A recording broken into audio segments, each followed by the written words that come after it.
সংসারে সকালবেলা উঠে চারটে জিনিস করণীয়, চারটে জিনিস ত্যাগ করতে হবে, তাহলে সংসারের কিছুটা অনাচার যাবে। কটা ত্যাগ করতে হবে শুনছেন না ঘুমাচ্ছেন? শুনছেন, অনেকেই ঘুমাচ্ছেন, জেগে থাকুন। চারটে জিনিস সকালে উঠে প্রথম ঘুম ভেঙে করতে হবে, চারটে জিনিস ত্যাগ আর চারটে জিনিস গ্রহণ। আমি বলছি আপনার সংসারের পথ দিয়ে আর ক্ষতি ঢুকবে না। প্রভাতে ঘুম থেকে উঠেই চারটি জিনিস আপনাকে ত্যাগ করতে হবে।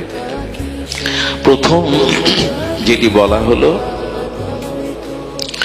ঘুম থেকে প্রভাতে শয্যা ত্যাগ করার পরে কেউ আয়নায় মুখ দেখবেন না। অভাব, দুর্দশা, অশান্তি, অভিশাপ ঢুকবে। দর্পণে মুখ দেখা যাবে না। কি দেখতে হবে? সকালে উঠেই বরঞ্চ দর্পণটা ওখানে রাখবে না যেখানে চোখ পড়ে যায়। স্বচ্ছ বস্তুতে এমনি চোখ চলে যায়, ওখানে ভগবানের বিগ্রহ বা পট এগুলি রাখতে হবে। দ্বিতীয়ত, ঘুম থেকে উঠে বিছানায় কোনো কিছু আহার করা যাবে না। এখন কি বলে মাস্টার? গ্রিন টি দাও দাও চাতো। হ্যাঁ, বিছানায় উঠে শয্যা ত্যাগ করে বিছানাতে কিছু অভাব আসবে, অভিশাপ আসবে, দুর্গতি আসবে এই পথ দিয়ে। এখন তো চারটে পরেটাও চলে বসে বসে, আলুর পরেটা, অমুক তমুক। বিছানায় মুখ মানে বিছানায় বসে কিছু পাওয়া যাবে না। তৃতীয় সংকেত হলো, ভোরবেলা যদি ঘুম ভেঙে যায় তাহলে দৈহিক সম্বন্ধ কাম বা কামনায় জড়াবেন না, অভিশাপ ঢুকবে। যদি বলেন কোথায় পেয়েছে, এটা ভাগবতীরই সন্দেশ।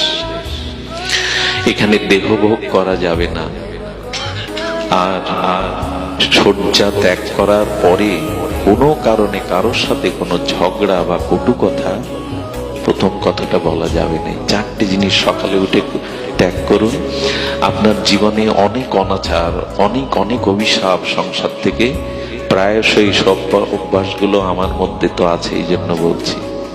এই চারটে আপনাকে মানতেই হবে, নাহলে অনাচার ঢুকবে, অভিশাপ ঢুকবে। এর কোনো না কোনো কারোর সাথে আমরা জড়িত, এই চারটের সাথে কেউ না কেউ, কখনো কখনো। চারটি জিনিস করতে হবে, এটি নিষেধ, গ্রহণ করতে হবে চারটি জিনিস। খুব মার্মিক কথা। বৃন্দাবনের এক আচার্যের মুখে আমি শুনেছিলাম, কথাটা এখনো মনে রয়ে গেছে। প্রভাতে উঠে চারটে করণীয় কাজ। প্রথমে হাতের দিকে তাকাতে হবে ঘুম ভেঙে। কোন দিকে? বলে হাত দেখবো নাকি? সকালে হাত দেখতে হবে। হাত দেখার অর্থ হলো হাতের অগ্র, এই যে